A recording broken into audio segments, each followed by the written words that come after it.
So from road to a AC room, so it was a long journey. But तो BlackBerry जब India में launch हुआ तो I was selected as a first salesman. मैं पहला sales manager था blackberry का हिंदुस्तान में। What went wrong with BlackBerry according to you? माता जी जिनके लिए वो ज्वेलरी बहुत अहमियत रखती है, यस और पिताजी जिनके लिए घर बहुत अहमियत रहती है, यस और दोनों चीज परिवार के लिए बहुत अहमियत रखती है। यस जब आपने गिरवी रखा लोन के लिए, उस वक्त डर था, भय था कि यार क्या अगर खुदा न खास्ता बिजनेस ना लगे तो मेरी माँ का वो ज्वेलरी, मेरे बाप का घर मैं कैसे वापस चुका पाऊंगा? सो सिद्धार्थ भाई ये ना बहुत उस दौरान, तो जब वो तोड़ा गया तो जो जितने पैसे थे और जितना वो इंफ्रास्ट्रक्चर पे हमने क्रिएट किया था, खर्चा किया था, सो वो सब ज़ीरो हो गया। तो उसके बाद ऐसा लगा कि यार मतलब मुझे लगा कि ज़िंदगी ख़त्म और अब तो कुछ कर नहीं पाएंगे, क्योंकि mobile phones, yes night clubs, yes jobs, jets कहां से? Jet business, private jet business कितना प्रॉफिटेबल है? सो टॉप लाइन और बॉटम लाइन अगर हम बात करें,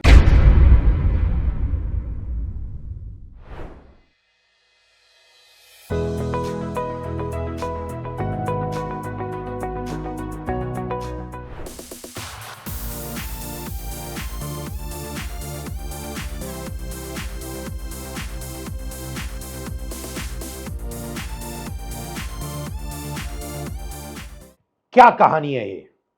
from working in service class under billionaires to providing private jets to billionaires.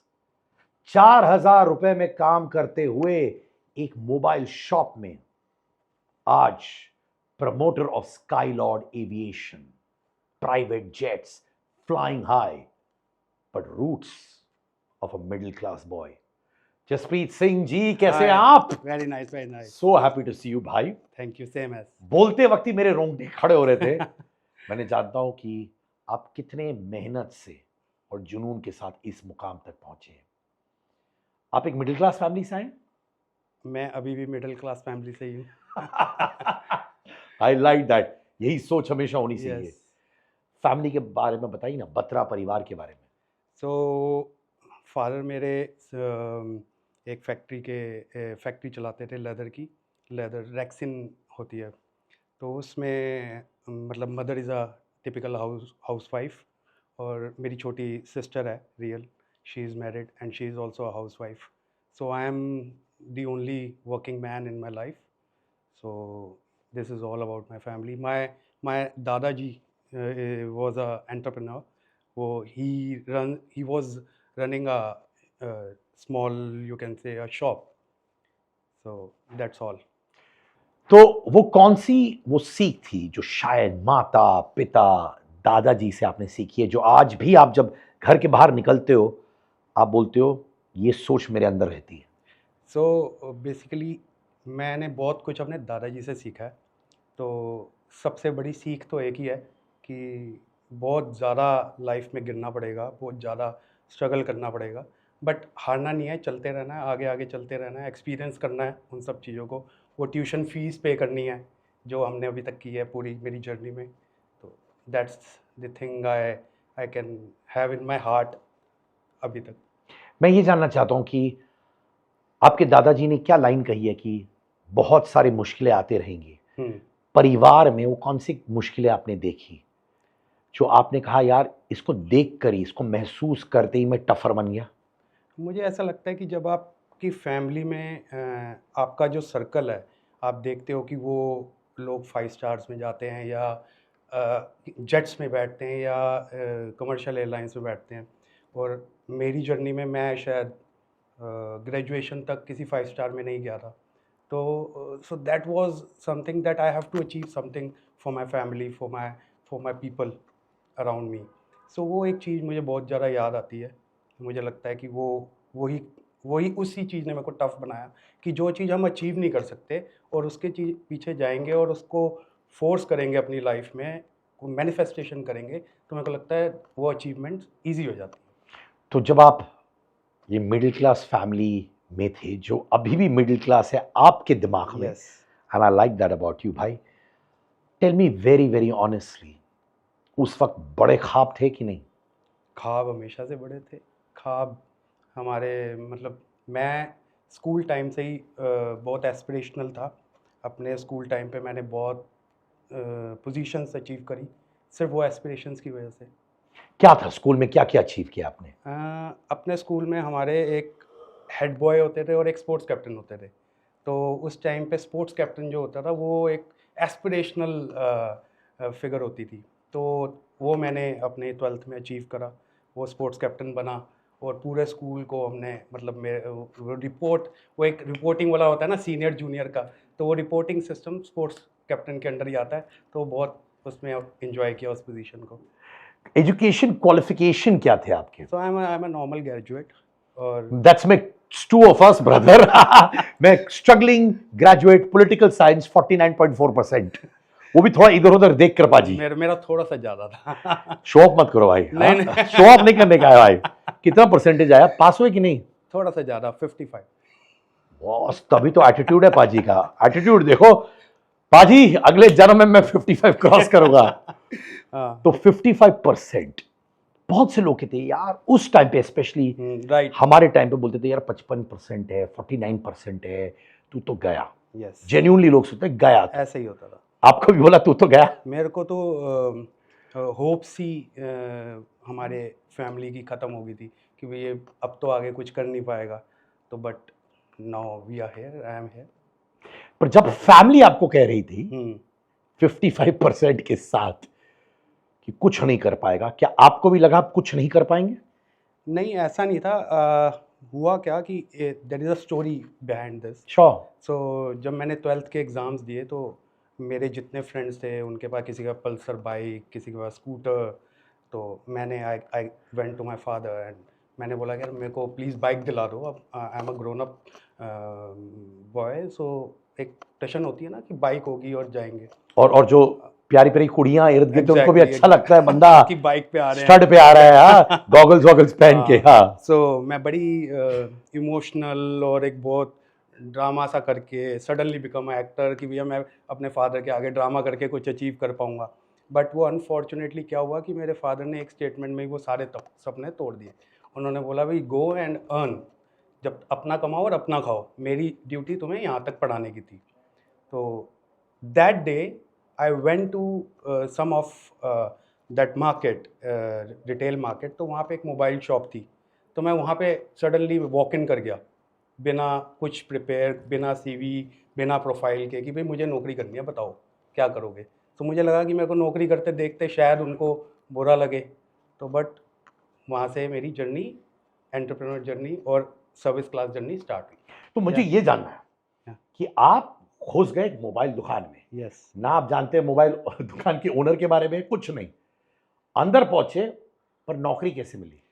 नौकरी पूरी स्टोरी मैं आपको बताता हूँ। I love stories. हाँ। सुनाओ। So it was a ARC, Airtel relationship centre proper, और मल्टी ब्रांड मोबाइल भी होते थे उनके पास। सो मैंने एंटर किया, मैंने कहा चलो अब एक मोबाइल की सिम अप्लाई करके देखते हैं और किसी तरह इनसे बात करने की कोशिश तो करें। तो मेरे से 1-2 साल बड़ा कोई लड़का होगा वहाँ पे। तो मैंने बोला कि यार I want to meet the owner of this particular shop. तो उसने बोला कि हाँ आप मिल सकते हो, पर आप मेरे को अपना काम बता दो। तो मैंने उनको बोला कि उन्होंने मेरे को कोई काम बोला था, तो वो काम मेरे को उनको बताना कि हो गया वो काम। सो आई वेंट इनसाइड और वो कहते हैं हाँ जी बताओ। तो मैंने कहा sir I want to do job. तो कहते भाई सीवी दिखा। मैं कहा सीवी तो नहीं है। तो कहते क्या कर सकता है। मैंने कहा मैं सेल कर सकता हूँ, आप बताओ जो कहोगे वो करके दिखाऊंगा। आपके मोबाइल बेच सकता हूँ, आपकी सिम बेच सकता हूँ। तो उन्होंने मेरे को क्या किया, उन्होंने मेरे को एक सिम का बैग दे दिया और एक नॉर्मल लड़के के साथ, सेल्स बॉय के साथ भेज दिया मार्केट में कि जाओ सिम बेच के आओ। और मैंने थोड़ी सी पिच लर्न करी और मैंने उस दिन सेल करनी स्टार्ट कर दी। तो जिस दिन मैं सेल करके वापस आया, उस दिन पहली बार उन्होंने मेरे को कंफर्म किया दैट तुम कल से काम पे आ जाओ। सो मैं बिल्कुल I was a free man, wait कर रहा था अपने रिजल्ट की, तो ज्वाइन कर लिया। अच्छा, मुझे ये समझना है, तो उससे पहले आपने कभी सिम कार्ड बेचा नहीं था? उससे पहले मैंने कभी काम करने की सोची नहीं थी। तो मोटरसाइकिल का टशन था दिमाग में कि मोटरसाइकिल बाप लेनी ने थी। बोला कमबख्त हम लेके रहेंगे। पहले दिन आप निकले हम्म। सिम कार्ड, आपने कहा मैंने सीखा सेल्स। यस। किससे सीखा? वो बंदे के साथ जिनके साथ आप निकले थे? जो मेरे को एक सेल्स मैनेजर दिया गया कि आपने इनके साथ जाना है और आपने अपनी सेल्स करनी है। बट उसने क्या किया, उसने देखा भाई नया लड़का है, इसको मैं कहाँ अपना टाइम वेस्ट करूँगा सिखाने में, और ये तो कह रहा बस तू मुझे फॉलो कर, तू बस फॉर्म भर, तू ये कर। तो 2 या 3 फॉर्म्स भरने के बाद मैंने वो सिम कार्ड खुद ही बेचना चालू कर दिया। और आपने कैसे बेचा? माने आपने क्या किया उस दिन कि इतने सारे सिम कार्ड बेचे थे, और कितने सिम कार्ड बेचे थे आपने? मेरे को एग्जैक्टली याद है, 16 सिम कार्ड्स बेचे थे मैंने उस दिन। वो मेरी पहली सेल थी तो वो हमेशा याद रहती है मेरे को। तो वो 16 सिम कार्ड्स ने मेरी लाइफ बदली है बेसिकली। तो आप कैसे बेचते थे? माने आप बेचना सी, एक टाइम था जब कस्टमर को रियल फीडबैक चाहिए होता था। तब SIM card was not that popular, mobile was not that popular. तो वो मोबाइल खरीदने के एस्पिरेशनल लोग जो थे, उनको सिम कार्ड बेचना उस वक्त थोड़ा आसान होता था, और कंपनी की तरफ से सपोर्ट एड्स भी बहुत सारी होती थी। तो वो उस टाइम पे मेरे को ऐसा लगा कि एक टारगेट कस्टमर जो मेरा टारगेट कस्टमर हो सकता है, मैंने सीधा जाके उनको अप्रोच किया, जैसे मैंने अपनी नौकरी के लिए किया, और वैसे ही मैंने उनको अप्रोच किया और मैं सक्सेसफुल हो गया बेचने में। तो मैंने नोटिस किया एक चीज जो मैं सबको कहना चाहता हूं कि पहली नौकरी भी बिंदास, बिंदास। जैसे बंबई में कहते हैं, यस। घुसे घुस गए। मांगा, यस। सेल्स भी किया, हम्म। जीरो आइडिया कि सिम कार्ड कमबख्त बेचते कैसे कैसे हैं, बेचते हैं। पर आप बिंदास भिड़ गए। Yes. If I could say भिड़ गए वर्ड। यस। तो यानी कि जब भी कुछ चीज नया करो, ज्यादा डायनामिक्स के बारे में मत सोचो कि सही होगा गलत होगा, ये आप कह रहे हो? मुझे ये आपकी बात से ना एक बहुत इंसिडेंट वो याद आ गया, तो मैं वो डिस्कस करता हूँ। सो जब जॉब करते गए तो काफ़ी बड़ी कंपनीज में मैंने जॉब भी करी। तो मेरे को ना लोग माइक्रोसॉफ्ट एक्सेल पे प्लान बना के दिखाते थे। सो मुझे ऐसा लगता है कि मतलब not in only in India, in entire world, सबसे ज़्यादा जो कंपनीज डैमेज करी ना, वो माइक्रोसॉफ्ट एक्सेल नहीं करी होंगी। क्यों? क्यों? वो क्या करते थे, वो प्लान वो दिखाते थे कि हम 10,000 करोड़ अचीव कर लेंगे, 100 करोड़ अचीव कर लेंगे, 5 करोड़ अचीव कर लेंगे। और वो अचीवमेंट जो है, जो जो सेल्स होती है, या जो top line bottom line create होती है किसी कंपनी की, वो मेरे को लगता है एक्सेल पे बैठ के नहीं होती, वो बाजार में खड़े होके होती है। तो मैं हमेशा ये रिलेट करता था कि मैंने कभी अपनी लाइफ में प्लान्स नहीं दिए, बट मैं हमेशा जाता था कि चलो कर दो, सेल्स करो, ऑडियंस ढूंढो, नए नए मतलब देखो कि कहाँ आपके टारगेट कस्टमर्स बैठे हैं, उनको जाके उनके साथ बात करो। सेल हो ना हो दैट्स नॉट इम्पॉर्टेंट, कोई कस्टमर आपका बने ना बने that's not important, but go, just go and talk to them. तो वो इवेंचुअली आज नहीं तो 1 साल बाद, 1 साल बाद नहीं तो 5 साल बाद वो अचीवमेंट होती होती है। तो मुझे ऐसा लगता है कि मतलब planning something is not my cup of T. तो 4,000 सैलरी थी पहले इसी जॉब में? सो स्टार्ट उन्होंने मेरे को बोला कि 4,000 पे सैलरी देंगे। तो मैंने कहा थैंक यू सर। मैंने बिना कोई सेकंड क्वेश्चन करते हुए मैंने वो जॉब ले ली। अच्छा, एक सवाल, उस समय 4,000 बड़ा था? बड़ा था बट इतना बड़ा भी नहीं था। मोटरसाइकिल लायक नहीं था? मोटरसाइकिल लायक नहीं था। तो वो मेरे को लगा कि वो जॉब ले लेनी चाहिए जिसके लिए आपने स्ट्रगल किया और वो आपको रिजल्ट दे रहा है, तो वो लेना चाहिए था। मैंने वैसे ही किया। तो माने जो देना दे दो। दे दो, बस एक बारी काम करने दो, मेरे को घुसने दो इंडस्ट्री में। उसके बाद कितना पैसा बढ़ता गया महीने का? सो 6 महीने में मैंने नंबर 1 सेल्समैन की पोजीशन अचीव की वहाँ पे। सो उसके बाद सेल्स के बाद मेरे को ऐसा लगा कि I have to be more on team, you know, I can create my own team. तो तब मेरे को आइडिया आया कि यार मैं अपने कुछ दोस्तों को ना कुछ थोड़ा सा कमीशन बांटना चालू करता हूँ, क्योंकि हमें कुछ इंसेंटिव्स मिलते थे पर सिम कार्ड पर मोबाइल बेचने पे। तो मैंने कुछ कुछ थोड़ा थोड़ा शेयर किया अपने फ्रेंड्स के साथ। तो मेरी जो सेल्स थी वो दिल्ली नंबर 1 होगी, फॉर मतलब विद इन 15-20 डेज़ वो दिल्ली में नंबर 1 मैं सेल्समैन बन गया। सो देन उस टाइम पे देयर वाज अ पर्सन, हमारे सीईओ थे Sanjay Nandrajog, now he CEO for Pepsi. तो वो उन्होंने ही कॉल्ड मी कि भी ये तू कैसे कर पा रहा है। तो आई टोल्ड हिम कि ऐसे ऐसे थोड़ा इंसेंटिव बांटा। मुझे डर लग रहा था, मैंने कहा यार मैंने कोई ट्रस्ट और या कोई पॉलिसी के अगेंस्ट जाके तो काम नहीं किया। But he was happy, he told me कि सबको पता। So then he made me a team leader. तो मैं सेल्समैन से फिर टीम लीडर बना। टीम लीड के बाद मेरे पास 80 लोगों की टीम बन गई। फिर वो 80 लोग मेरे कस्टमर बन गए। फिर मेरे को उनको बेचना था ताकि वो आगे बेच पाएँ। तो वहाँ से जर्नी मेरी जो है वो स्टार्ट इस जॉब में ऐसा क्या हुआ पाजी हुई।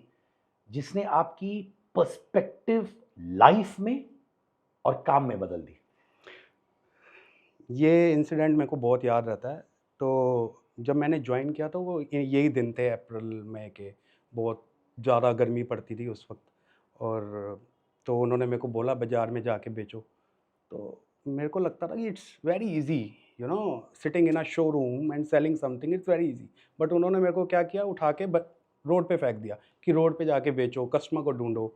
तो जब मैं उन गर्मियों के दिनों में जाता था, मेरे कई बारी पैरों में छाले भी पड़े, सब कुछ हुआ।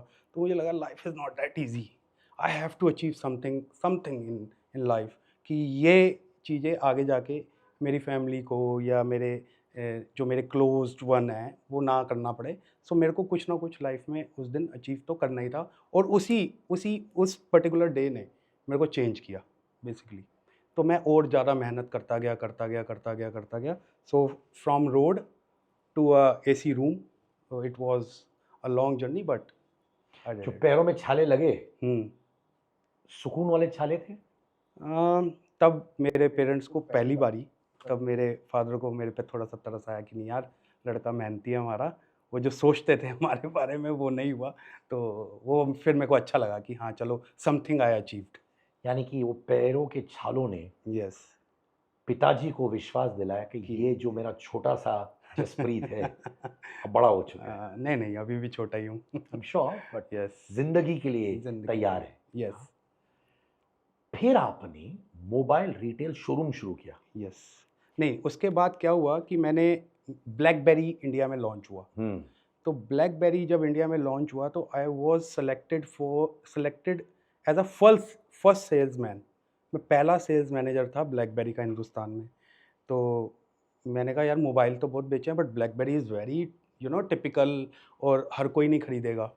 सो वो मेरी जॉब ने लाइफ चेंज करी।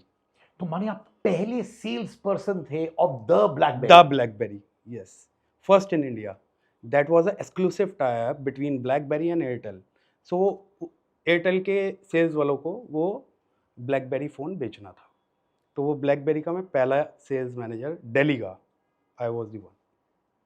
क्या हवा हुआ करता था ब्लैकबेरी का यार, ब्लैकबेरी। है ना? अभी भी ब्लैकबेरी के बारे में सोचता हूँ ना, बड़ा इमोशनल हो यस। जाता हूँ यार। कितनी सो यादें जुड़ी हुई हैं। Yes, so blackberry was the only handset, I must say this, that जो एचएनआईज़ का एस्पिरेशन हो गया था यूज़ करने के लिए। सो जितने हिंदुस्तान के उस टाइम के मिलियनेयर बिलियनर्स थे उनको ब्लैकबेरी यूज़ करना था। So fortunate unfortunate I was the connect between blackberry and that billionaires. तो उस समय ही बिलियनियर कनेक्शन शुरू हो गया। यस, हाँ? उस टाइम पे समझ गए समझ कि गए, यही पैसा है। यही गेम है। पूरी दुनिया जानती है ब्लैकबेरी की कहानी। यस, कहाँ पे गई brand, premium brand, Yes. Aspirational brand. माने वो फोन आपके हाथ में, माने बंदा बंदी अराइव कर चुका है या कर चुकी है। What went wrong with BlackBerry according to you? हर इंसान का एक थीसिस है, यस। आप अपना बताइए। तो सिर्फ मेरे को ऐसा लगता है it's not only product, even with a human being, even with that product और एनीथिंग इन द वर्ल्ड, जो अपने आप को अपग्रेड और अपडेट नहीं करेगा टाइम के अकॉर्डिंगली, उसका यही हाल होगा। So you have to really upgrade yourself every morning कि बॉस कल में ये था, आज कैसे इसको आगे कर सकता हूँ, इससे अच्छा क्या कर सकता हूँ। ब्लैकबेरी की कॉन्फ्रेंसेस में मैंने बड़ी कॉन्स्टेंटली ये बोला था कि we need other social apps also, but उनका फोकस BBM पे था। ब्लैकबेरी मैसेंजर्स जो था वो उस पे था। उन्होंने व्हाट्सएप को इनरोल नहीं करने दिया, और उस टाइम की जो गलतियाँ उनकी रही जिसकी वजह से उन्होंने अपने आप को अपग्रेड नहीं करा। सो उन्होंने यही सोचा कि भाई हम बहुत बड़े ब्रांड हैं। सो यही होता है, मेरे को लगता है जब एक इंसान में भी ये बात आ जाए कि यार मेरे को सब कुछ पता है और मैं ही सब कुछ कर सकता हूँ, अपग्रेड ना कर, वो फिर अपग्रेड करना छोड़ देगा। सो जब इंसान अपग्रेड करना छोड़ देगा, कोई प्रोडक्ट अपने आप को अपग्रेड करना छोड़ देगा, मेरे को लगता है वो द एंड इज द माने वर्ड। ब्रांड और इंसान में यस, एक ही सोच होनी एक चाहिए, ही सब। Like be on your toes all the be time. Yes. क्या आपको तब समझ आ गया था, हम्म। बिकॉज आप बेच रहे थे ब्लैकबेरी, Yes. कि एक टाइम आया जहां आपके अंदर की आवाज ने कहा कि यार ये ब्रांड डूबने वाला है, वो आई फीलिंग कभी आपको? अ, मैं जैसा नॉर्मल जनता सोचती है, और वैसा ही मैं भी वैसे ही सोचता था उस टाइम पे।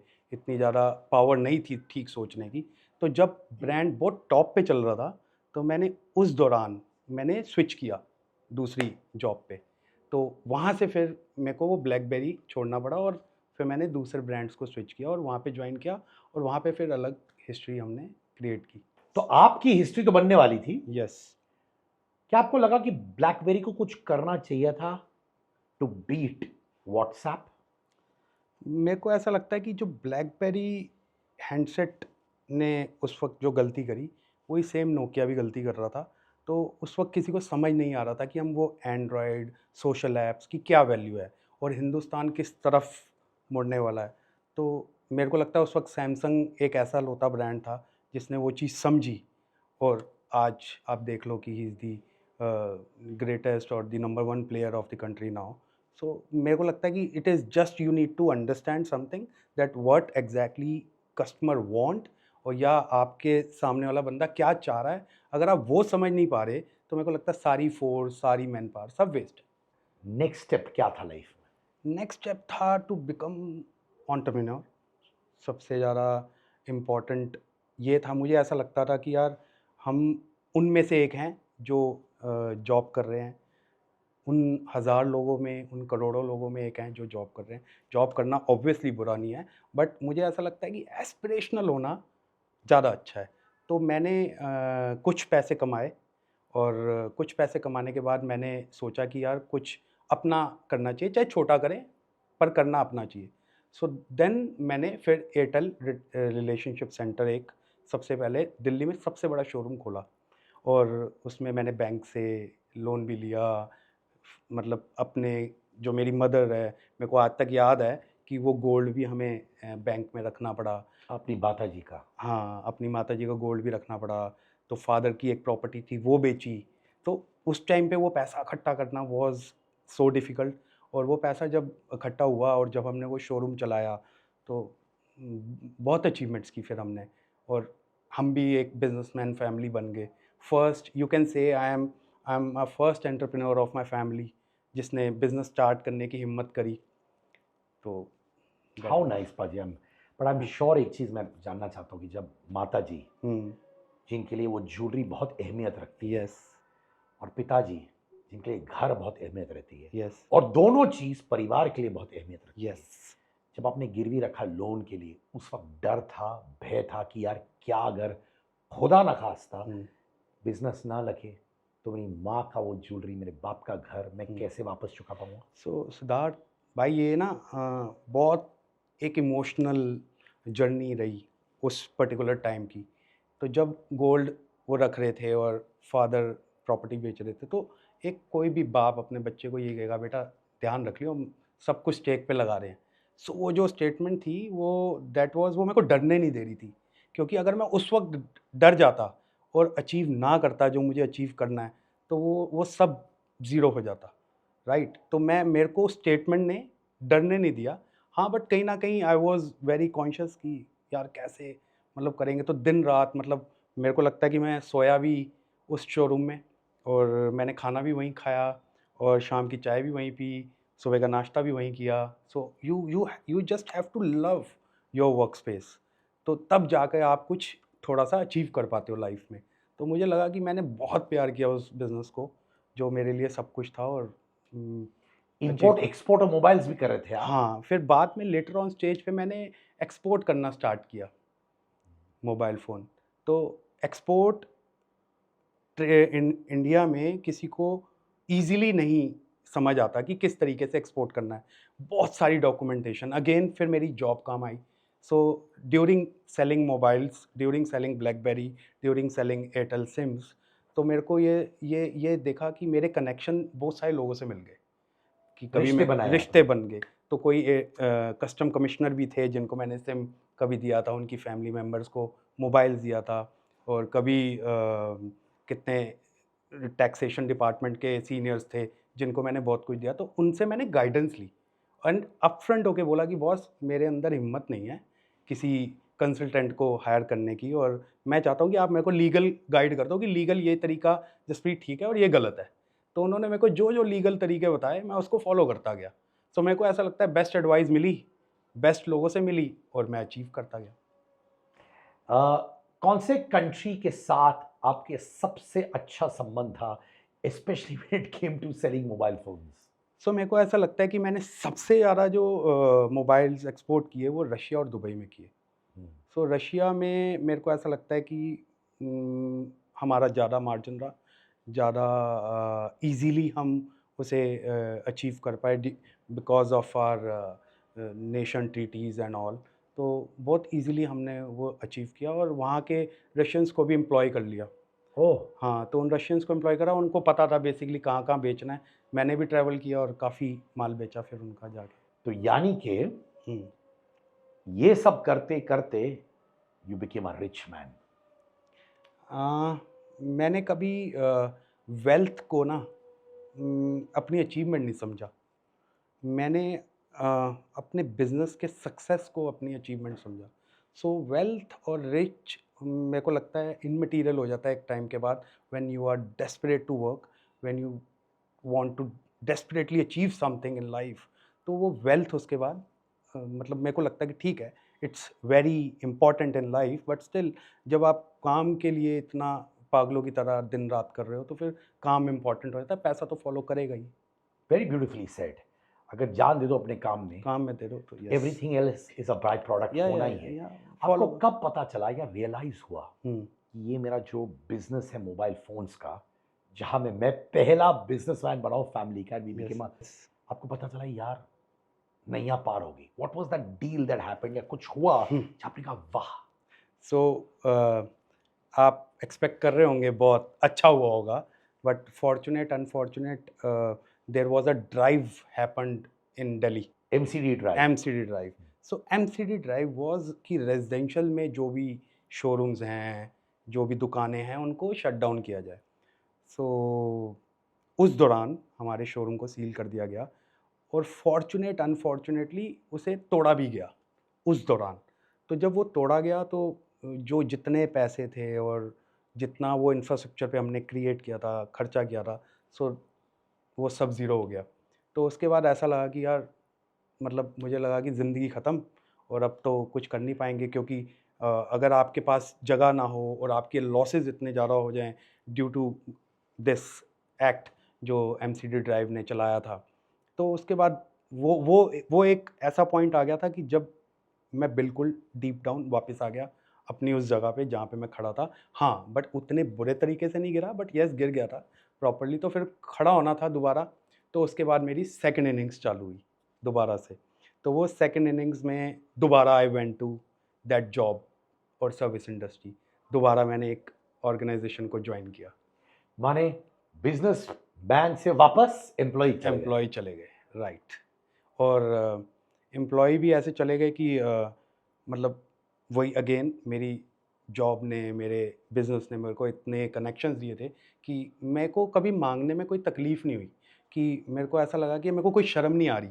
यस, दिस हैपेंड एंड वो उस वक्त कई सारे दुकानदारों के साथ हुआ। किसी ने बड़ा शोरूम टूट गया, कोई छोटे सी दुकान पे आ गया, और कोई मतलब सबने अपनी लाइफ में चेंजेस किए और सैक्रिफाइसेस किए होंगे। बट मेरे को ऐसा लगा कि आई शुड बी ओपन कि यार बॉस, मेरे साथ ये प्रॉब्लम होगी, ठीक है ना, अब मेरे को सॉल्यूशन चाहिए, I need a job, as simple as that. तो मैंने फिर दोबारा अपने एक्स बॉसेस को फ़ोन किया and I consider myself very lucky कि उन्होंने कहा, मतलब ओपन हार्टेडली मेरा मतलब वेलकम किया, without interview they gave me offer letter to me कि आप प्लीज़ ज्वाइन। बहुत बार मैं लोगों के से सुनता हूँ ये बात कि I don't ask for work, मुझे शर्म आती है काम मांगने की। मैं बिल्कुल नहीं हो पाती। I been in the business for 30 years. आज भी मुझे लगता है, यस। और मैं कसम खा के कहता हूँ कि आज भी मुझे लगता है मुझे किसी के साथ काम करने तो मैं काम करता हूँ, और अगर मैंने किसी काम के लिए हाँ कर दिया भले ही छोटे पैसे हो या बड़े पैसे हो, हम्म, जान डाल देता हूँ। बिल्कुल। And I am not scared to ask for work. और मैंने नोटिस किया आपके अंदर भी वही बात है वही जो आप कहते हो कि बड़ा हुआ, गिरा, बड़ा हुआ, पर एक चीज कॉमन था, काम करते रहे, और मांगता रहा हम मांगता रहा। जो मुझे चाहिए था। मेरे को ऐसा लगता है आग होनी ना अपने अंदर, ये फिल्मी बातें लगती हैं बड़ी, कि जब जब कोई अपनी स्टोरी बता रहा होता है तो ये बहुत फिल्मी बातें लगती हैं कि यार आग होनी चाहिए, आपको भागना चाहिए। ऐसा नहीं होता। आग होनी चाहिए, आपको आप भागते भी हो, बट अचीवमेंट जो है वो उतनी दूर भागती है आपसे। वो रेस में कितनी जल्दी आपको आगे भागना है, दैट इज़ मोर इम्पॉर्टेंट। मेरे को ऐसा लगता है कि सिर्फ जो आपने एक बात बोली कि आपको, अगर आपने डिसाइड कर लिया कि I want to achieve this, so आपको अचीवमेंट मिले ना मिले, आपको, आपने डिसाइड कर लिया। और मेरे को ऐसा लगता है इस प्रोसेस में मैनिफेस्टेशन बहुत ज़्यादा काम करती है। So when you wake up early in the morning and you are thinking that you have to achieve this, कि you have to pray to your god कि बॉस मेरे को ये चाहिए ही चाहिए, करवा के दो, मेरे साथ चलो, करवा के दो। ये सब चीज़ें मेरे को ऐसा लगता है टूवर्ड्स अचीवमेंट की तरफ आपको धीरे धीरे धीरे धीरे पहुंचा देती हैं। तो it is not as easy, but at the same time it is easy for those who believe कि मैं ये कर सकता हूँ। सो मेरे को वो बिलीव था कहीं ना कहीं कि यार ये करके ही दिखाना है, कोई ऑप्शन नहीं था। बेसिकली कोई ऑप्शन नहीं था, तो उस ऑप्शन ना होने की वजह से भी वो अचीवमेंट्स हुई। तो वो एक टाइम पे आके मजबूरी बन जाती है ना कि बॉस मेरे को तो करना है, इसके अलावा तो कुछ है नहीं अपने पास, तो वो करा उस। ये नौकरी भी आपने छोड़ दी? सुना तो आपने सही है कि नौकरी तो वो भी छोड़नी पड़ी। वो क्या हुआ कि मेरे मेंटोर, जिनको मैं बहुत रिस्पेक्ट करता हूँ, जिनकी वजह से मैं यहाँ आपके सामने बैठा हूँ, सो उनका नाम है अरविंद रजनीश वोहरा। सो हम उनको कहते थे ARV बॉस। सो उन्होंने मेरे को ओपन हार्ट एकदम कहा कि यार तू आ जा जसप्रीत और ज्वाइन कर और काम कर। सो उन्होंने डिसाइड किया 25 जनवरी को कि 31 March will be my last day. तो वो from HR we got that message कि बॉस इज़ गोइंग, कोई पेंडेंसी है तो क्लियर कराओ, और वो सब फॉर्मेलिटीज़ में लोग लग गए।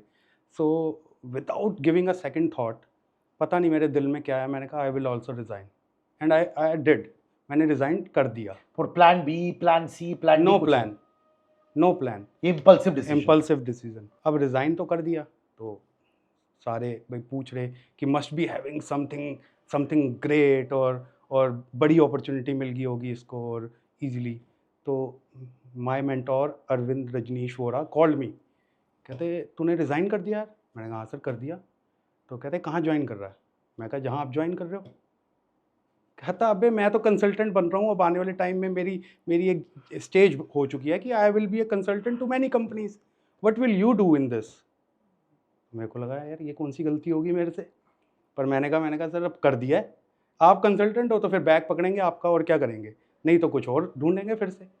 तो उसने बोला, कहते यार चल ठीक है, और उन्होंने मेरे को ओपन कन्वर्सेशन छोड़ दिया। तो मैंने कहा यार अब मैं अंदर परेशान कि भाई करें क्या, रिज़ाइन तो कर दिया, अब अपने स्टेप से पीछे तो जाना नहीं। तो मैंने कहा चलो कोई बात नहीं। ऑल दो मेरी रिटेंशन भी हो रही थी उस वक्त from HR, they were trying to retain me. तो मैंने कहा नहीं भाई, छोड़ दिया तो छोड़ दिया है, मेंटोर के साथ अपने भगवान के साथ जाना है तो जाना है। तो उसके बाद he called me next day. इन्होंने बोला कि तू मेरे को 1 अप्रैल को फ़लानी फ़लानी जगह, उन्होंने मेरे को एड्रेस दिया, और वहाँ मिलियो। मैंने कहा ठीक है, कुछ होगा सर का काम। मैंने कहा यार कंसल्टेंट क्या काम करेंगे। तो सडनली जब 1 अप्रैल आई तो मैंने कहा सर गुड मॉर्निंग, मैं आ रहा हूँ। कह रहे हाँ आ जा। तो मैं सुबह 11 बजे उनके ऑफिस में पहुँच गया, और उन्होंने बोला बॉस ऐसा है, ये 3 इंडियन ब्रांड्स को मैं कंसल्टेंसी दे रहा हूँ, इन्होंने इंडियन ब्रांड को लॉन्च करना है। सो दैट वाज द टाइम जब माइक्रोमैक्स, जब वैसे ब्रांड्स इंट्रोड्यूस हुए हिंदुस्तान में, और सडनली दुनिया का सबसे सस्ता मोबाइल माइक्रोमैक्स बिकना चालू हुआ। तो आई वॉज वेरी एक्साइटेड। तो उस वक्त मैं, जो उनसे पहले प्रोफाइल थी, मैं दिल्ली देखता था, सिर्फ दिल्ली का सर्कल। तो उन्होंने मेरे को कहा कि यार ये हिंदुस्तान के ब्रांड्स लॉन्च हो रहे हैं हिंदुस्तान में, तो तू करेगा? मैंने कहा सर करेंगे। कहते तो नॉर्थ इंडिया तू हैंडल करेगा। मैंने कहा सर नॉर्थ इंडिया तो कभी किया ही नहीं भाई, मैं दिल्ली से बाहर नहीं कभी गया। कहाँ मैं हरियाणा, पंजाब, JNK एंड राजस्थान, हिमाचल, इतनी सारी स्टेट्स को कैसे देख लूँगा। तो मैंने कहा सर करेंगे, कोई बात नहीं। तो मेरे को उस वक्त मतलब उन दिनों में फिर से आई वेंट टू माई दादाजी की भी ऐसी ऐसी पंगा पड़ गया है। और तो वो कहते हैं भाई मुल्ला सबक नहीं देगा, घर तो आने देगा, तो जाके काम तो करो। तो मैंने कहा ठीक है भाई, काम करते हैं। अब मैंने काम करना चालू किया। अब मेरे को लगे कि यार दिल्ली का तो मेरा मार्केट सेट हो गया, मैं बाकी स्टेट्स में क्या करूँगा। तो मेरे को ऐसा लगा कि मेरे को बाकी स्टेट्स में जसप्रीत आइडेंटिफाई करने थे, कोई वहाँ की स्ट्रेंथ बाय करनी थी। और वो बाय सिर्फ पोच करके किसी बड़े ब्रांड से या मार्केट में ढूंढ के एचआर की हेल्प से कर सकते थे। सो मैंने टॉप लोगों की लिस्ट निकाली, उनके साथ कॉफ़ी पीना स्टार्ट किया और उनको धीरे धीरे हायर करना चालू किया। That how I settled the entire north India. और वो जो इंसिडेंट था मेरा, मैंने रिज़ाइन किया then and there, it it it took a good shape you can say. फिर जब मेरे को ऐसा लगता है कि बहुत दिनों तक ना एक काम नहीं कर सकते आप, सो मैंने अपनी रिप्लेसमेंट ढूंढनी स्टार्ट करी कि a person who can handle north India. तो मैंने उनको बोला बॉस नॉर्थ इंडिया के लिए बंदा सेट कर दिया है, अब आ जाओ हिंदुस्तान के हिंदुस्तान करना है पूरा। तो कहते यार this is too early and अभी नहीं कर पाएगा। तो मैंने कहा सर अपॉर्चुनिटी चाहिए, नॉर्थ इंडिया नहीं करूँगा। तो उनकी मेरी एक दो बारी थोड़ी सी रिफ्ट भी होगी, गुस्सा भी हो गया, बॉस वाला गुस्सा हो गया। तो मैंने कहा सर चाहिए इंडिया। मैं कहा इंडिया ही करेंगे। कहते तेरे को मैं एशिया पैसिफिक दे देता हूँ ना, इंडिया का क्या करेगा। तो मैंने कहा नहीं नहीं, इंडिया ही चाहिए। तो फिर उन्होंने मेरे को चैनल सेल्स में डाल दिया, जब मैंने सिर्फ टॉप के कुछ लोगों से, डिस्ट्रीब्यूटर से मेरे को मिलना था। तो मैंने पूरा हिंदुस्तान ट्रैवल करना चालू किया। मैंने लूप होल्स देखे कि कहाँ कहाँ हमारी कंपनी अच्छा माल बेच सकती है, बिकॉज ऑफ लथार्जिक एटीट्यूड। और वो एक एटीट्यूड आ जाता ना सेल्समैन में, यार मैं इस एरिया का मालिक हूँ। तो वो वाले लोग भी मेरे को मिले उस जर्नी में। तो फिर उनकी रिप्लेसमेंट करनी चालू करी, उनके साथ बंदे जोड़ने चालू किए। तो उसके बाद मैंने इंडिया के बिज़नेस को ग्रो करा वहाँ से, और तब से और आज तक यही कर रहे हैं। बीच में मैंने सुना है कुछ नाइट क्लब बिजनेस में भी आप घुस गए। हाँ, तो जब मेरी जर्नी फिर मोबाइल फ़ोन्स का एक माने पार्टी करना जरूरी था इसमें, हाँ। तो मोबाइल फ़ोन्स की बहुत सारी पार्टीज़ होती थी, हमें डिस्ट्रीब्यूटर मीट कहते हैं उसे। तो बहुत सारी डिस्ट्रीब्यूटर मीट्स होती थी, बहुत बहुत बारी हमें टॉप सेलेक्टेड एम्प्लॉइज़ को रिवॉर्डेड करना होता था, तो हम उन्हें क्लब्स में लेके जाते थे। आउटसाइड इंडिया भी बहुत टूर्स दिए हमने। तो जब मैं क्लब्स में जाना चालू किया, ये ऑब्वियसली मेरे इतने टेन्योर के बाद, पढ़ने लिखने के बाद मैं पहली बारी क्लब जा रहा था। तो मैं क्लब जाना चालू किया, क्लब में देखा कि यार इट्स अ फैंटास्टिक बिज़नेस। मैंने नंबर्स को फटाफट कैलकुलेट किया कि भाई सेल क्या है जनरली। तो मैंने देखा कि यार ठीक है, हफ्ते में 3 दिन अगर क्लब चले तो आप ठीक पैसा कमाते हो, और इतना तो मैं जॉब में कमा ही रहा हूँ, तो इतना रिस्क तो बनता है। तो मैंने किसी से सिर्फ 15% की एक, हमारे वो बिज़नेस में कहते हैं ना, पत्ती रख ली या अपनी पार्टनरशिप डाल ली 15% की, इक्विटी जो कहते हैं। इक्विटी कहते हैं। तो वो इक्विटी मैंने 15% की ले ली सिर्फ। अब वो 15% की कब वो 100% हुई ड्यूरिंग दैट टेन्योर, वो पता नहीं चला, बट बहुत सक्सेसफुली हमने क्लब चलाए, इवेंट्स किए वहाँ पे, अच्छे अच्छे आर्टिस्ट बुलाए। तो लोगों को बहुत क्रेज़ आया कि ये भी पहली बार ही हो रहा है।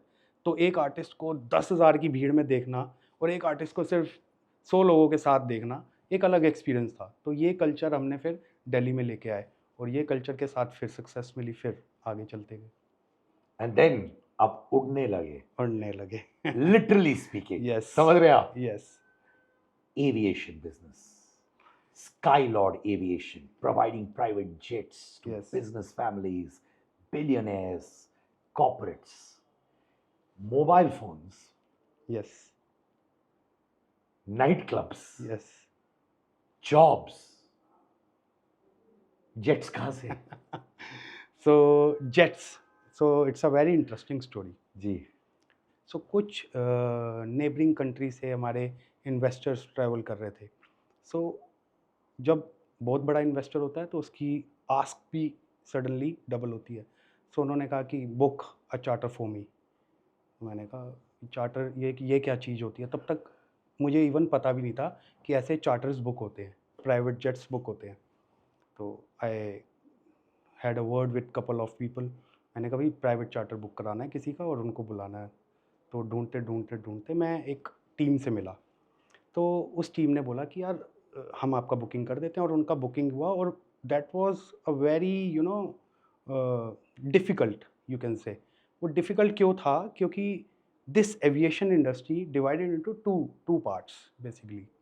एक है कमर्शियल एविएशन, जो जिन जहाज़ों में एक नॉर्मल बंदा, एक मिडिल क्लास ट्रैवल करता है, और एक बिज़नेस एविएशन जिसमें हमारे टॉप लोग, top investors, renowned businessman travel करते हैं because of time, because of privacy. ये बिजनेस जेट्स वहाँ वो लोग यूज़ करते हैं। तो मैंने जब ये बुक करने के लिए कोशिश करी, तो मुझे पता चला कि हिंदुस्तान में सिर्फ 3 या 4 कंपनीज़ हैं जिनके पास ये बिजनेस जेट्स मिलते हैं। मेरी नॉलेज लिमिटेड हो सकती है अभी भी, बट मेरे को उस वक्त यही बताया गया कि 3-4 कंपनीज़ हैं और वही ये बुकिंग कर रही हैं, and they pick and choose कि अगर आप और मैं दोनों बुक करने गए, if you are giving a high rate, so आपका बुक हो जाएगा। और सर्विस नथिंग, कुछ सर्विस मैटर नहीं कर रही उसमें। अगर हम कह रहे हैं कि भी इसको अच्छी एक शैम्पेन प्रोवाइड कर दी जाए या अच्छा खाना दे दिया जाए, तो उनका एक सेट मेन्यू है, वही डिलीवर होगा। सो आई वाज लाइक यार, बहुत अपॉर्चुनिटी है धंधे में, किसी ना किसी तरीके से तो ये धंधा अचीव किया जा सकता है। तो मैंने इस बिज़नेस को R&D मोड पे डाला। मैंने इसके बारे में जानना चालू किया। सो उस दौरान मैं कुछ लोगों से मिला, जो मेरी टीम है आज की डेट में। उन लोगों से मिलने के बाद मुझे समझ आया कि इसमें तो बहुत बड़ी अपॉर्चुनिटी है। आप समझिए कि यूएस और इंडिया, आज पूरा वर्ल्ड इंडिया के अंदर बिज़नेस करने आ रहा है, ठीक है? तो उसमें इन्वेस्टर्स भी हैं, उनमें हर कंट्री के बिग फोर्स, बिग फाइव्स भी हैं, हर कंट्री के टॉप लोग, टॉप मैनेजमेंट भी है। हमारे हिंदुस्तान में हमारी टॉप कंपनीज़ हैं, उनके टॉप लोग हैं, उन सबको ये चीज़ों की रिक्वायरमेंट है, but they are unable to get. और जिन लोगों के पास इस इंडस्ट्री में जेट्स हैं, they don't know how to manage. उनके पास कभी पायलट नहीं है, कभी क्रू नहीं है। सो मेरे को लगा कि इसके अंदर एक अपॉर्चुनिटी बन सकती है। So then I formed a company कि भी एक कंपनी बना लेते हैं, काम बाद में करेंगे। सो जब कंपनी बनाने का प्रोसेस चल ही रहा था, तो इसके बीच में हमें कुछ कुछ अचीवमेंट्स हमारी स्टार्ट होगी। हमारे पास हमारे कॉन्ट्रैक्ट्स, हमारी बातें चालू होगी उन कंपनीज़ के साथ। Although they are very humble companies now, but still we are competitors now, so we have to achieve something. तो हम दुबई और इंडिया में दिल्ली, मुंबई से हम ऑपरेट कर रहे हैं। तो हमें कॉल्स आने लग गए कि ये फ़्लाइट चाहिए, ये फ़्लाइट चाहिए। तो हमने थर्ड पार्टी चार्टरिंग की तरफ से हमने फ़्लाइट्स बुक करनी चालू कर दी। तो सडनली हमने देखा कि यार ये तो it's a big business, and we can achieve any time. तो इस इंडस्ट्री में जो जहाँ से मैं पैदा हुआ था, सेल्स सेल्स मेरे ब्लड में, मेरे खून में सेल्स है, तो इस इंडस्ट्री में वो मिसिंग है। बिकॉज़ आपको कस्टमर को ढूँढना ही नहीं जाना।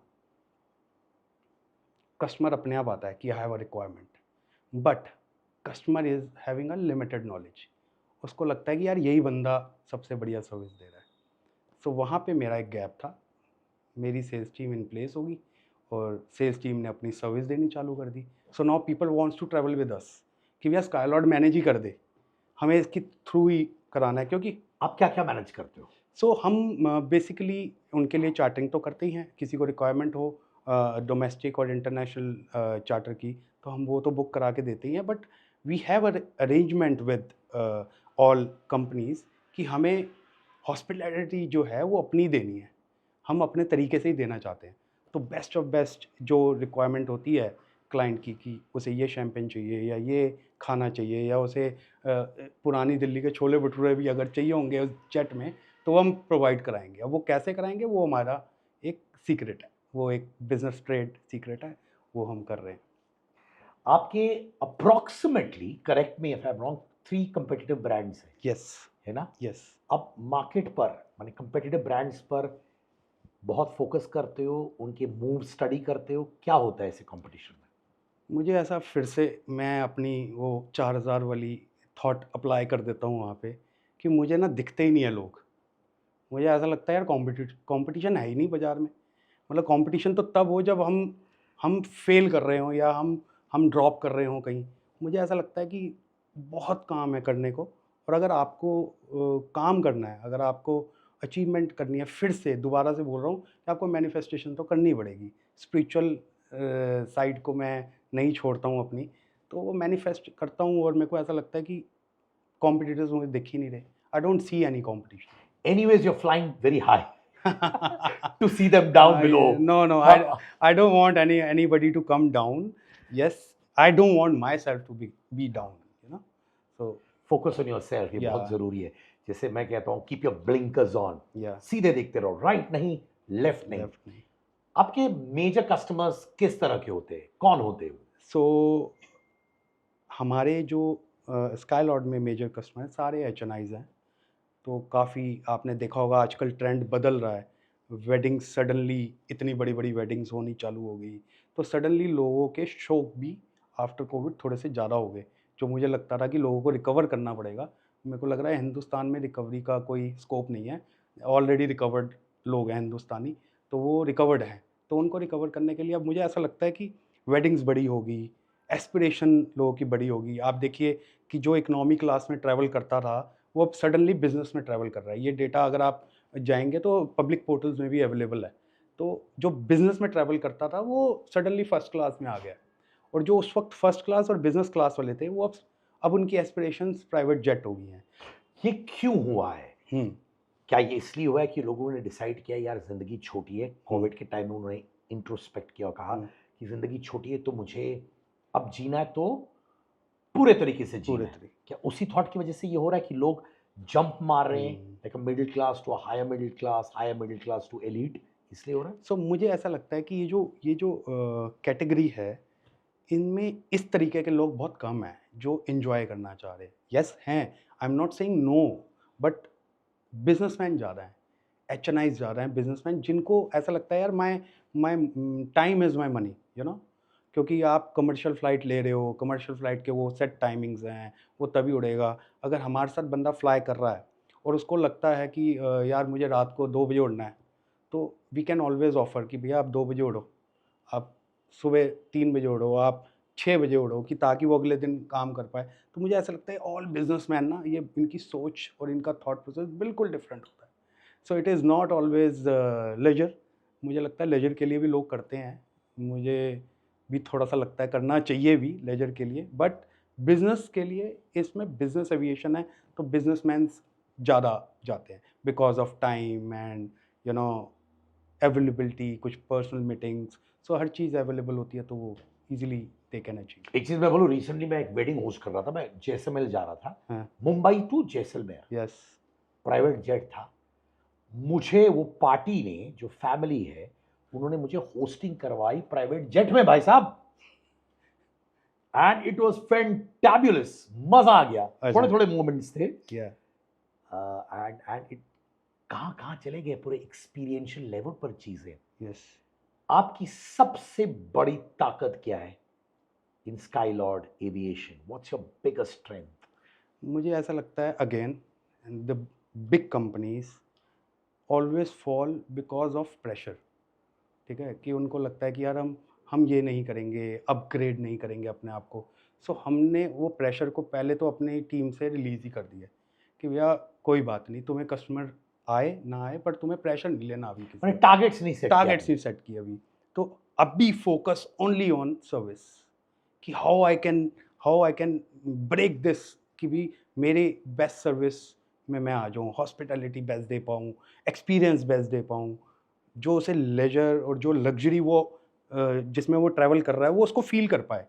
तो सिर्फ अभी वो फील नहीं कर पाता, वो एक रेगुलर सी फ्लाइट उसके लिए बन जाती है, बट मेरे को उसको वो रेगुलर वो फील करा के देना है कि boss you are spending for luxury, then this is luxury. तो उसके लिए वो that is more important, and यही मेरा फंडा है इन स्काई लॉर्ड। देखिए बाजी, जैसे हर जगह कंपटीशन होती है, कभी कभार लोग इधर से उधर घूम जाते हैं। यस, फॉर एग्जाम्पल, किसी को बेटर ब्रांड मिल गया, सडनली पैसे में कम हुआ, मोबाइल फोन शिफ्ट कर दी, सर्विसेज बेटर मिल गई, वहां पे फीचर्स बेटर मिल गई। यस, रेस्टोरेंट में चाइनीज रेस्टोरेंट बगल में बेटर खुल गया तो वहां शिफ्ट हो गए। हमारे यहाँ बहुत लॉयल्टी है पॉडकास्टर्स की, व्यूअर्स छोड़ते नहीं है हमारे, Yes. समझे? तो उनके साथ सच्चाई के साथ मुझे बार बार डिलीवर करना है ताकि वो बार बार मेरे साथ जुड़े रहें। यस। आप लोगों को क्या ये होता है कि अरे यार बगल में कंपटीशन है, कम पैसे में वही सर्विसेज दे दिए जो जसप्रीत और उनकी टीम दे रही है तो शिफ्ट कर दिया उन्होंने? कस्टमर लॉयल्टी होती है क्या? Customer loyalty, customer is God, तो मैं श्योर। लॉयल और ना लॉयल होने की बात नहीं करूँगा, बट मैं ये ज़रूर कहूँगा कि कस्टमर लॉयल्टी वहाँ आती है जहाँ पे ना सर्विस मैच कर रही हो, जहाँ पे प्राइस मैच कर रहे हो। सो हम क्या करते हैं, प्राइस तो ऑब्वियसली मैच करते ही हैं कॉम्पिटिटर्स के साथ, बट सर्विस को बहुत अपग्रेड कर देते हैं। तो हमारे जो कॉम्पिटिटर्स हैं वो चाह कर भी ये कर नहीं पा रहे हैं, बिकॉज़ सर्टन फिर हमारी कुछ उसमें स्ट्रेंथ हैं जो हम यूज़ कर रहे हैं, हमारी कुछ मोनोपोलीज़ हैं इस इंडस्ट्री में जो जिसको हम यूज़ कर रहे हैं, जिसकी वजह से कस्टमर लॉयल्टी हमारे साथ अभी तक आई कैन से 90% है। 2 हार्ड टाइम्स आपके जो आप कभी नहीं भूलोगे। सो सबसे बड़ा हार्ड टाइम तो जो मेरे एमसीडी सीलिंग में शोरूम ड्रॉप हो गया और वो बंद हो गया और हम आई केम इन लॉसेस। एक तो वो मैं कभी ज़िंदगी में नहीं भूलता हूँ, और उसके बाद किस तरीके से हमने उस हार्ड टाइम से रिकवर किया वो भी नहीं भूलता हूँ। दूसरा ऑफ कोर्स जो फैमिली, अगर आप मेरी बात करो तो वो हार्ड टाइम मेरी फैमिली पे आया कि एक टाइम के बाद मेरे दादाजी नहीं रहे और वो मेरे biggest critic, biggest supporter you can से कि नहीं रहे, तो वो मेरे लिए बहुत हार्ड था। तो उससे ही रिकवर होने में मेरे को भी काफ़ी टाइम लगा, बट उनकी बातों से, उनके वो लेसन जो उन्होंने मेरे को याद कराए, वो मेरे साथ हमेशा रहते हैं और फिर हम उसे आगे अचीव कर लेते हैं। पाजी ये बताओ, हार्ड टाइम्स की बात हो गई, हुँ। बट सबसे बड़ा रिस्क आपका क्या रहा है? सबसे बड़ा risk is your image, your loyalty towards people who are working with you. So मेरे को ऐसा लगता है कि जब आपके लोगों का आप पे ट्रस्ट होता है, तो वो सबसे बड़ा रिस्क है। पैसा तो आपने मेरी जर्नी में देखा कि मैंने कमाया, गिरा, फिर उठा, फिर मतलब मेरे को ऐसा लगता है पैसा इज़ सोचो तो बहुत बड़ा है, बट ना मैं अगर आपके दिमाग में नहीं आ रहा तो नहीं सोचो। आपके लिए आपके बंदे, पीपल, टीम, उस उसका ट्रस्ट आपके ऊपर होना, दैट इज़ वेरी इंपॉर्टेंट। मेरे को लगता है बिगेस्ट रिस्क कि कभी मैं वहाँ ना चूक जाऊँ कि मैं किसी का ट्रस्ट तोड़ दूँ, अपनी टीम का, अपनी फैमिली का। तो वो दैट इज़ वो फेयर है। वो फ़ियर बहुत है, कहीं। And maybe that fear makes you work harder and be more true, right? That fear doesn't let me what take things for granted. Things for granted one, and मेरे को वो बैठने नहीं देता है। वो मुझे keeps on on my toes रखता है वो फ़ियर, कि यार मुझे ही करना पड़ेगा, ये करना है, और अगर मैं करूँगा तो ऑब्वियसली आपकी टीम, आपके कोलीग्स जो आपके साथ काम करते हैं, उनको भी करना पड़ेगा। सो उन्हें लगता है ना कि बॉस आपके टोज़ पे हैं, तो यार आपको भी जाना ही पड़ेगा। तो मेरे को ऐसा लगता है आप खुद जब करोगे ना, तो सब कुछ राइट फ़ॉल एकदम सही कर जाएगा। पाजी, परिवार अब आपसे क्या कहता है अबाउट योर सक्सेस? परिवार इज़ यू कैन से my always a biggest biggest strength, क्योंकि एक आप अपनी टीम को प्रॉपर टाइम दे पाते हो। आप अपने मैं परिवार में अपने फ्रेंड्स को भी अपना परिवार मानता हूँ। ऑब्वियसली मेरे परिवार में मेरी वाइफ़, मेरे बच्चे, मेरे पेरेंट्स हैं। तो मुझे ऐसा लगता है कि उनके पास सिर्फ़ availability of my time is a you know in a question always, कि भाई why I am not too much available for them, but yes, this is you can say कि support my I'm getting it from my family, कि इतना struggle वो मेरा देख रहे हैं कि I am working for long hours, और उसके बाद जब वो अचीवमेंट्स देखते हैं, जब वो देखते हैं कि यार किसी ने नहीं किया परिवार में, और ये कर रहा है और ये अचीव कर पा रहा है, तो मेरे को ऐसा लगता है कि वो सपोर्ट बाय हार्ट आ जाता है परिवार का। मुद्दे की बात वापस। यस। बहुतों के लिए मुद्दे की बात, मेरे लिए भी। वो नाइट क्लब्स अभी भी चला रहे हो कि नहीं? नहीं नहीं, मैं I am out from that night. क्यों छोड़ा आपने फिर? सो मैं आई am a very early riser. मेरे को सुबह 5 बजे उठना होता है, तो मैं जब लोग नाइट क्लब से घर जाते हैं आप तो मैं 5 बजे उठता उठते था। हैं। तो मैं 5 बजे उठ के थोड़ा अपना डे रूटीन करके और जिम जाना, थोड़ा बहुत एक्सरसाइज करना, और उसके बाद मैं अपने काम पे आ जाता हूँ। तो मेरा काम जो है 4-5 बजे तक फ्री हो जाता था। मेरे जो ट्रेडिशनल बिज़नेसेस हैं वो फ्री हो जाते थे। तो 5 बजे फिर मेरे को लगता था कि चलो नाइट क्लब चलते हैं, उसको देखते हैं कहाँ करना है। तो मैं 6 साढ़े 6 वहाँ पे पहुँचता था और 6 साढ़े 6 कब रात को 2-3 बज जाते थे, समझ नहीं आ रही थी बड़े दिनों से। So that was a problem. मेरे वर्किंग आवर्स भी बहुत ज़्यादा हो गए थे, फैमिली टाइम ज़ीरो हो गया था, ठीक है ना? और ड्रिंकिंग एंड ड्राइव बहुत कुछ हो रहा था, तो I drop that business.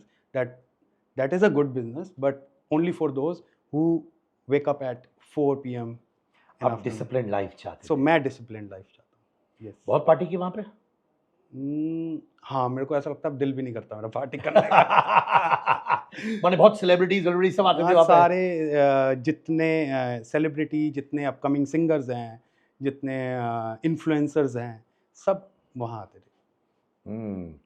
Jet business, private jet या बिजनेस कितना प्रॉफिटेबल है? सो टॉप लाइन और बॉटम लाइन अगर हम बात करें, प्रॉफिटेबल तो है, अगर आप राइट डायरेक्शन में हो। इसमें again finance management is a very big role, कि आप जो खाना प्रोवाइड कर रहे हो या जो फ्लाइट आपकी रनवे पे टाइम कितना है, टैक्सी पे टाइम कितना है, आप कितने देर में फ्लाई करके कहाँ से उड़ रहे हो, तो so it how you manages.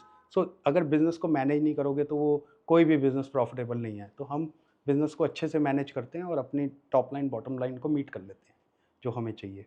And सबसे अच्छी बात जो मैंने नोटिस किया, मैं दिल से कह रहा हूँ, कि वो मिडिल क्लास लड़का आज भी अंदर है, या और वही मिडिल क्लास लड़का आपको आगे बढ़ाता रहेगा। I am proud to know you my brother, thank and you, may you keep being the lord of the skies. Thank you, thank you brother, thank you, thank you. Thank you.